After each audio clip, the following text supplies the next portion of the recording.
Et un et 2 et 3-0, c'est une dinguerie, les gars. Donc voilà, bonsoir à tous. Merci à tous ceux qui s'abonnent. La Champions League, ça fait plaisir. Le Barça a gagné 3-0 face à Séville. Franchement, c'était pas un match facile, faut dire la vérité. Donc voilà, d'entrée de jeu, Séville, ils nous ont bousculé, les gars. C'est incroyable, en fait, dans l'engagement, l'agressivité. Techniquement, en fait, on n'y était pas, faut dire la vérité. Les 20 premières minutes, en fait, c'était catastrophique. Je me suis dit que, voilà, ce match-là, on va galérer et que le Barça va pas réussir à s'imposer. Parce que Séville, en fait, comme j'ai dit, l'intensité qu'ils avaient mis, après, de toute façon, j'étais persuadé qu'en fait, il ne pouvait pas faire ça tout le match. Donc voilà quoi. Et depuis qu'on a marqué le but, en fait, voilà, Rafinha et l'action était incroyable. Lewandowski qui pique le ballon, donc le défenseur qui sauve et tout de suite derrière, tu avais Rafinha qui met la tête, c'est incroyable en fait, tu vois. Et Dembélé aussi était... En fait, les trois attaquants sur cette action, ils étaient impliqués, c'est incroyable. Donc voilà, le repère Lewandowski, les gars, c'est un top player. Il y a même pas de doute là-dessus en fait. Laisse tomber. Il l'a prouvé depuis de nombreuses saisons, tu vois. À chaque fois, il dépasse la barre des 50 buts et tout par saison, depuis au moins 4-5 ans, je pense. Et là, franchement, c'est incroyable, en fait, comme j'ai dit. Lewandowski, il n'est pas venu au Barça pour, tu sais, voilà, pour faire du tourisme, en fait, tu vois. Donc là, il est là pour s'imposer, il est là pour jouer, il est là pour mouiller le maillot. Donc voilà, aujourd'hui encore. En fait, Lewandowski, franchement, il faut dire la vérité, il est très impliqué dans l'engagement. En gros, il ménage pas ses efforts, il se donne à fond, il court, il vient défendre, il participe au jeu. C'est incroyable en fait. Pour moi, laisse tomber, c'est la bonne affaire en fait pour le Barça en tout cas. Donc voilà, Lewandowski aujourd'hui, il aurait pu claquer deux trois buts, mais bon, laisse tomber parce que quelquefois Dembélé il l'a oublié un peu. Des fois, même il y a d'autres joueurs aussi qui l'oublient. Je pense qu'en fait, franchement, si les autres auraient été un peu plus altruistes, en fait, tu vois, Lewandowski il aurait fini ce match avec 3 buts facilement, tu vois. Ousmane Dembélé, c'est incroyable en fait. Depuis qu'il s'est marié, il s'est transformé, c'est Transformers en fait. C'est incroyable en fait Dembélé, c'est quoi ce délire là? Donc voilà, même si on sait que dans la finition, il peut encore progresser. Donc on sait que dans la finition, il est... Franchement, des fois, c'est catastrophique. Des fois, regardez les frappes qu'il fait, les grosses frappes, alors que normalement, en fait, il faut essayer de cadrer. Tu vois, c'est le plus important dans le football. Si tu cadres, en fait, tu sais que tout est possible. Si tu mets la force, en fait, et que tu cadres pas, ça sert à rien, tu vois. Donc, après, on sait que, franchement, dans le jeu et tout, il est intéressant. Et même là, Dembélé qui commence à replacer ses coéquipiers, c'est le monde à l'envers, là. C'est incroyable. Ça veut dire, voilà, il est concentré à 100% dans le foot et il est concentré, tu vois, sur le Barça, quoi. Faut dire la vérité. Donc, comme j'ai dit, dans les passes et tout, il est fort, tu vois, Dembélé.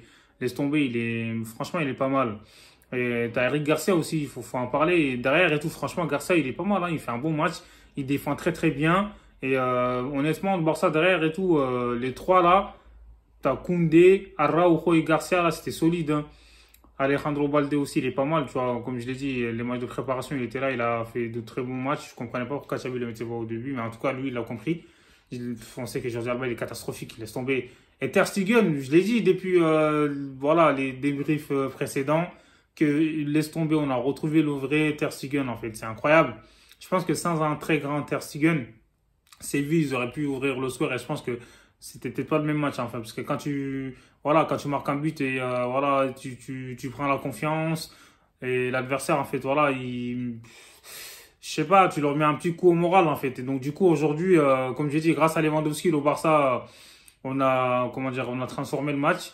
Et derrière, comme j'ai dit aussi, Ter Stegen, merci, hein, parce que sans ses parades, je pense que ça aurait été compliqué pour nous. C'est un truc de ouf, en fait. Il est revenu à son meilleur niveau. Faut dire la vérité. J'espère qu'il va maintenir, en fait, ces niveaux-là tout au long de la saison. Donc, franchement, le Barça, ça fait plaisir et tout. L'année dernière, on était malade à regarder les matchs du Barça. Là, ça va. Barça, Marseille, cette saison, pour l'instant, en tout cas, ça va, tu vois, ça fait plaisir. Donc, du coup, au milieu de terrain, Gavi, comme d'habitude, il a été incroyable, tu vois. Et t'as Busquets aussi, il a été bon, faut dire la vérité. Et Pedri, on l'a pas trop vu, frère. Aujourd'hui, là, il était pas, je sais pas, dedans, en tout cas. Il était pas en forme. Et Rafinha, comme j'ai dit, Dembélé, les deux au top. Lewandowski, pareil. Et honnêtement, c'est pas mal. Moi, j'ai bien aimé. On sentait qu'à chaque fois que le Barça accélérait, on mettait en difficulté voilà, la défense de Séville, en fait, tu vois. Donc voilà. J'allais oublier Jules Koundé. Il a fait deux passes décisives. Enfin, c'est incroyable face à son ancienne équipe.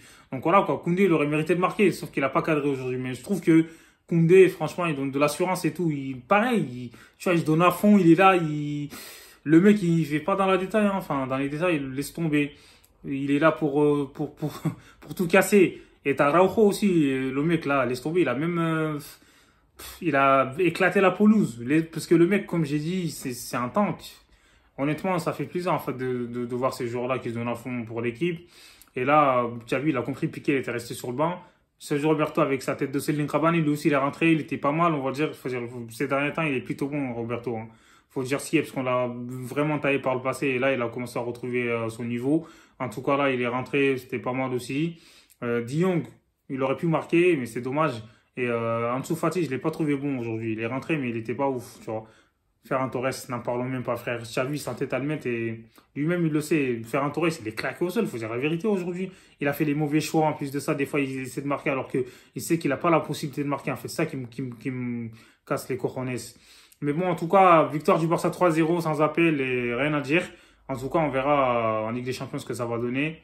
Et j'espère que le Barça va encore progresser parce qu'on sait qu'on a des lacunes en point de défense. Même au milieu de terrain, des fois, c'est pas trop ça. Même si on ne tient plus le ballon, l'essentiel c'est de gagner parce que c'est plus le Barça d'avant. Mais bon, il faut s'adapter. Et Xavi, il l'a bien compris. Voilà, dites-moi ce que vous en pensez en commentaire. Abonnez-vous, hasta luego.